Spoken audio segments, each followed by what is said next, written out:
চলতি বছর জুলাইতে বৈষম্য বিরোধী ছাত্র জনতার আন্দোলন চলাকালীন মার্কিন যুক্তরাষ্ট্রে পাড়ি জার্মান চিত্রনায়ক জায়েদ খান ৫ই আগস্ট স্বৈরশাসন শেখ হাসিনার পতনের পর আওয়ামী লীগ সমর্থক হওয়ার কারণে তার বিরুদ্ধেও মামলা দায়ের করা হয়।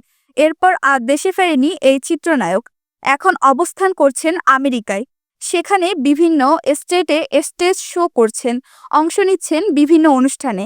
এবার তিনি শুরু করেছেন উপস্থাপনা। নিউ ইয়র্ক থেকে প্রকাশিত এই সংবাদপত্র ঠিকানায় উপস্থাপক হিসেবে যোগ দিয়েছেন। পত্রিকাটি ডিজিটাল প্ল্যাটফর্মে বিনোদনমূলক একটি টকশো উপস্থাপনা করছেন তিনি।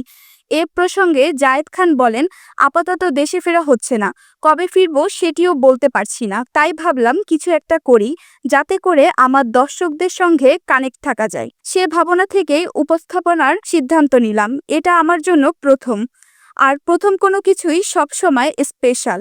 আমি খুব এক্সাইটেড এবং নার্ভাস। দর্শক কিভাবে আমাকে গ্রহণ করে সেটি দেখার অপেক্ষায়। এই অনুষ্ঠানের মাধ্যমে দেশের সিনেমা ও সংস্কৃতি তুলে ধরার চেষ্টা করব।